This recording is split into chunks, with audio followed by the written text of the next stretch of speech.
Hello everyone, welcome to In 5 Minutes. In this video clip, we will discuss one numerical on phase modulation. The question says, if the signal V of t equal to 20 sine 6.28 into 10 raised to 6t plus 10 sine 6.283 into 10 raised to 3t represents a phase modulated signal, then determine four things we have to find out: the carrier frequency, the modulating frequency, the modulation index, and the peak phase deviation. Now let us solve this particular question. For answering most of the things, we will require general expression of PM signal for sinusoidal modulating signal, which we had derived while discussing phase modulation. It goes something like this. You get VC sine. This can be either sine or cos because that's a form of the carrier. If you take originally cosine form of the carrier, you will have cos here. If you take sine form of the carrier, you get sine here. So right now I'm mentioning it as sine because that is what is given in the question. And after that you have 2 pi fct plus, now this part is nothing but mu p sine 2 pi fmt.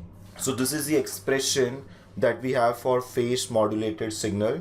Now here this particular thing will be nothing but my modulating signal. Right now we are only interested in the carrier frequency and modulating signal frequency.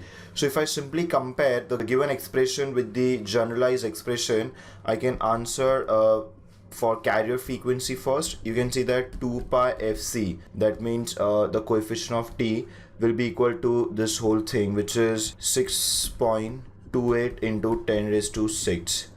This means carrier frequency fc will be 6.28 into 10 raised to 6 divided by 2 pi, and this will come out to be 6.28. if pi is taken as 3.14 into 2 will be 6.28. So approximately carrier frequency will be nothing but 10 raised to 6 hertz, which is also 1 megahertz. Second comparison will be for 2 pi fm and 6.283 into 10 raised to 3. So this will give us 2 pi fm equal to, and that means fm will be equal to 6.283 into 10 raised to 3 divided by 2 pi. Again we have 6.283. If you consider value of pi is 3.14, approximately you will get this as 6.2 pi as 6.28 only, and hence approximately this modulating signal frequency this time will become 10 raised to 3 hertz. 10 raised to 3 hertz is nothing but 1 kilohertz. So we have answered the two questions. Question number 3 says find modulation index. Now modulation index, you don't have to do anything. You have to just look at the coefficient of this internal modulating signal term. The coefficient of that becomes modulation index. So the modulation index in this case mu p is equal to nothing but 10. It is by simple straightforward comparison. And fourth is the peak phase deviation. Peak phase deviation will be nothing but the maximum amount by which the phase is going to change. So I can call it delta p, and in this case you can see it will be nothing but the maximum value of the phase part. Now this whole thing is the phase part. This whole thing is the phase part of the signal. So I have to find maximum value of mu p sine 2 pi fmt.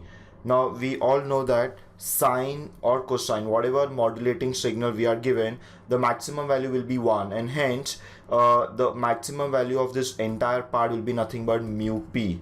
So this concludes that the peak phase deviation is nothing but modulation index, which is 10, but obviously this will be in radians. So that answers the fourth question also.